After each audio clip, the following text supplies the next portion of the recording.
LIB presents Kisses of Tragedy, a collaboration of love stories by Emma Yadani.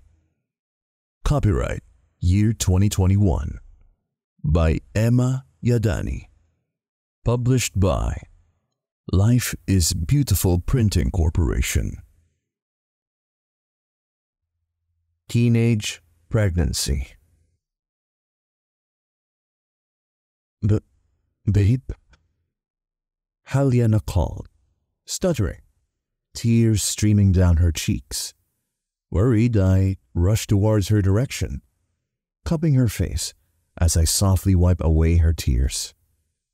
I stared at her, trying to make her calm. Bakit, babe? May problema ba? Bakit ka umiyak? May ginawa ba ako? Sunod-sunod na tanong ko.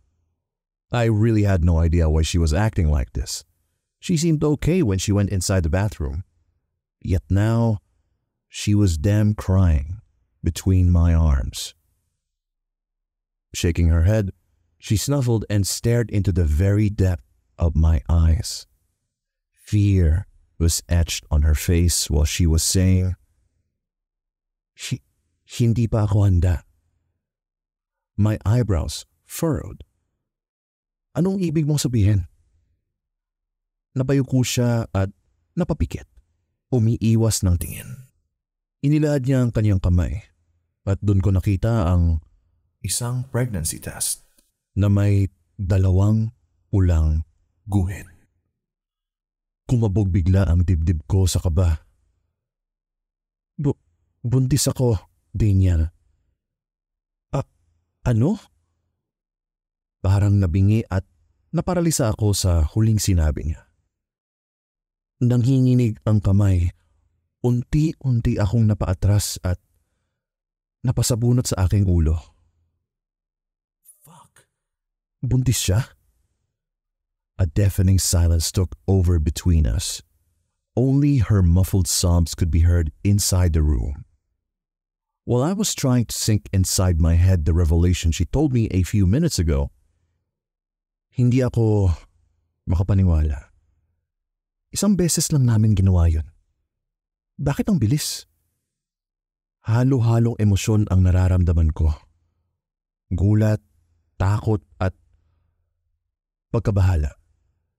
Tangina, paano na ito? Parehong 16 years old pa lang kami. Kaya ko ba siyang buhayin? Pati na ang bata. Tatangkapin pa ba ako ng pamilya niya? Nanlalamig ang aking mga kamay. At mabilis ang bawat pagdibok ng puso ko habang nakatayo kami ni Helena sa harap ng kanyang mga magulang. Hindi nawala sa aking paningin ang nanlilisik na mga mata ng kanyang ama na nakapagdadagdag pa sa aking kaba at takot. Pagkalipas ng ilang minuto, hinawakan ni Helena ang kamay ko. Ma? Pa? Si Daniel. Walang hiya ka! Her father shouted, cutting off Helena. Before anyone could stop him, his strong fist landed on my left cheek, and I fell on the floor. Helena and her mother shrieked as they tried to calm her father and stop him from laying another finger on me. I grunted in pain, tasting the bitterness of my blood that was dripping down from my lips. I looked at him, and he was panting rapidly. His eyes were burning and flaring in anger, like he could kill me at this very moment. I looked down in shame. I deserved this. Sinira mo ang buhay ng anak ko! Galit na sigaw niya. Nakalaya siya mula sa hawak ni Helena kaya mabilis siyang pumatong sa akin at walang tigil akong pinagsusuntok kahit inaawat na uli siya ni Helena. Imbes na manlaban, ako ay hinayaan ko na lang siya. I deserved this. After all, hindi ako nag-ingat. Pa, tigil na. Huwag niyo na pong saktan si Daniel. naiiyak na pagmamakaawa ni Helena. Pa, please! Mahal, maghunos dili ka. Awat din ng asawa niya.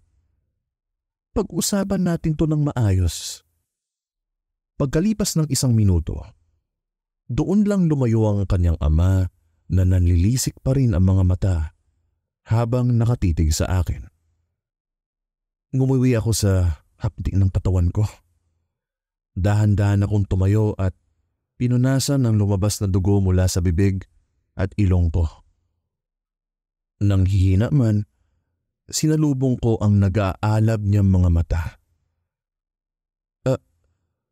Alam ko pong isang pagkakamali ang nagawa namin, sir. Pero pananagutan ko po ang anak niya. Pananagutan ko si Helena. Dahil mahal ko siya. At ang magiging anak namin. Hindi ka makakabuti sa anak ko! Sigaw niya, sabay tingin kay Helena. Hiwalayan mo ang lalaki to, Helena. Umiling si Helena at niyakap ako ng maigpit. Hindi ko siya hihiwalayan, Papa. Hihiwalayan mo ang lalaking yan o itatakwil kita. Pati ako ay kinabahan sa banta niya. Kaya napatingin ako kay Helena at hinintay ang kanya magiging sagot. Mahal ko siya, Papa. Umiwas siya ng tingin. Sorry. Hindi ko mapigilang mapatitig sa madilim na kalangitan na puno ng kumikislap na mga bituin at maliwanag na buwan. This view had always calmed me whenever something was bothering me. It always made me busy counting the stars and appreciating their beauty. So I'd forget my problems temporarily. Staring above, I felt arms wrapping around my waist behind me as I smelled Helena's usual strawberry scent coming from my back. I faced her and smiled. Babe? She smiled back. She clung her arms around my neck and ran her fingers through my hair. She planted a kiss on my lips. Salamat, babe, ha? Para saan naman? I asked. Salamat dahil pinanagutan mo ako at pati na rin ang baby natin. Her eyes glistened against the light of the moon, tears forming on the corner of her eyes. I'm so lucky to have you, Niel. Swerte ako sa iyo, Helena. Pinaglaban mo ang pagmamahal natin sa harap ng mga magulang mo. Doon pa lang, swerte ko na. Mahal na mahal kita. Bumaba ang tingin ko sa hindi pa gaanong malaking tiyan niya at marahan kong hinaplos. At pati na rin ang baby natin. Mahal na mahal ka rin naman, baby. She giggled and placed her hand over her tummy too. Hindi na talaga ako makapaghintay na lumabas siya. I'm excited to build a loving family with you. Yeah. Me too. I told her. And I promise, magtatrabaho ako ng mabuti para sa inyong dalawa. At kapag nasa tamang edad na tayo, papakasalan kita. I will be the best father and caring husband to you, babe. I love you. Huwag mo kaming iiwan, ha? Oo naman. Ginawaran ko siya ng matamis na halik sa mga labi. I love you more than anything, Helena. Pacing back and forth outside the delivery room, I couldn't help but feel anxious while thinking about my girlfriend and our baby's current condition. My hands were cold and shaking, and my heart was thumping hard. I hope they're fine. Nasa loob na ng delivery room si Helena at kanina pa ako kinakabahan. Ilang oras na silang nasa loob at habang tumatagal ay mas kinakabahan ako. Fuck. Sana ay okay lang sila. Maya-maya, lumabas ang isang doktor galing ng delivery room. Kaya agad ko siyang nilapitan. Kumusta sila, Doc? Okay naman sila, di ba? Inalis ng doktor ang kanyang mask at tinapunan ako ng tingin. Kaano-ano niyo po ba si Miss Perez, sir? Matagal bago ako tuluyang nakasagot. Boyfriend niya po ako. Asa naman ang mga magulang niya? Wala sila rito. Umiwas ako ng tingin. Napatango-tango siya.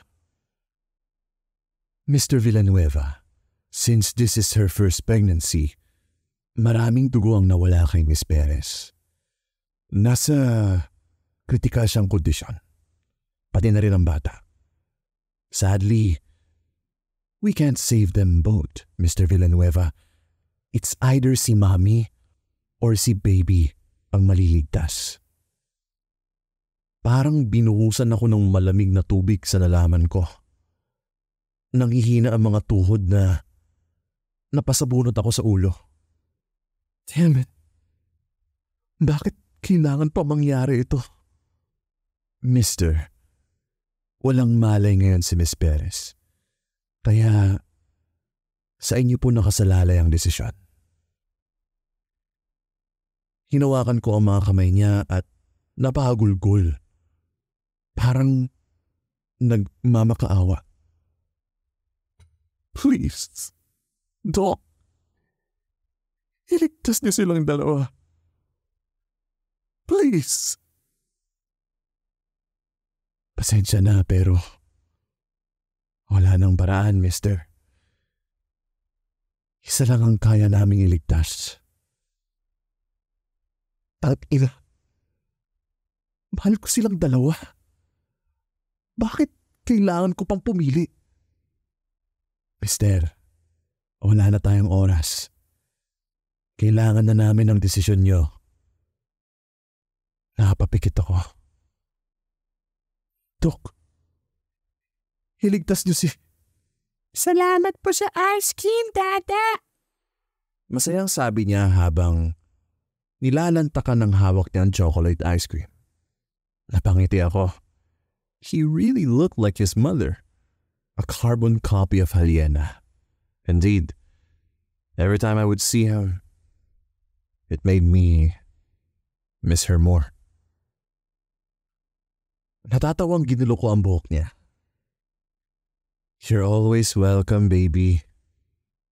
Buba ako para magkapantay kami. May iba ka ba bang gusto?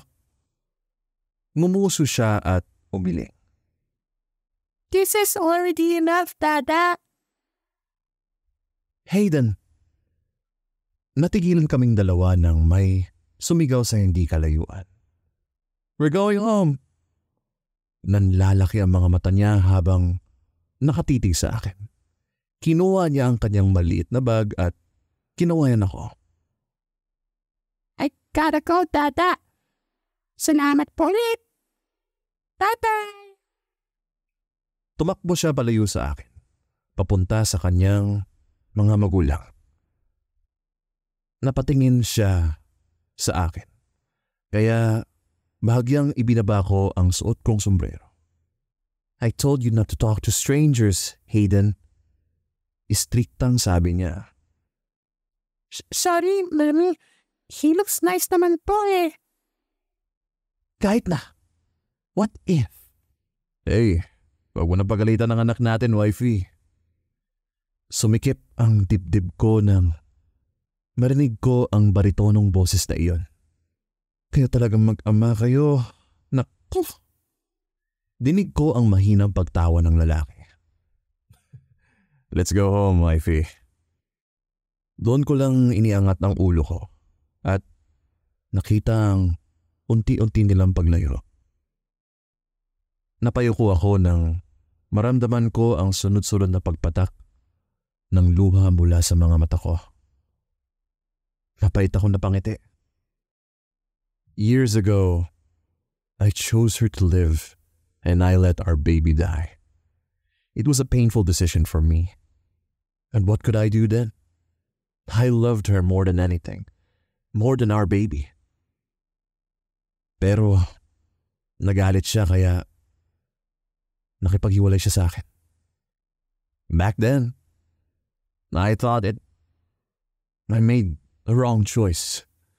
But seeing her happy with her new family, masaya na rin ako. Kahit masakit. Kahit hindi ako ang naging ama ng anak niya. Kahit hindi ako ang naging asawa niya. Masaya ako. Dahil masaya siya sa buhay niya ngayon. Seeing her happy was what I had always wanted. Kahit hindi na ako ang dahilan.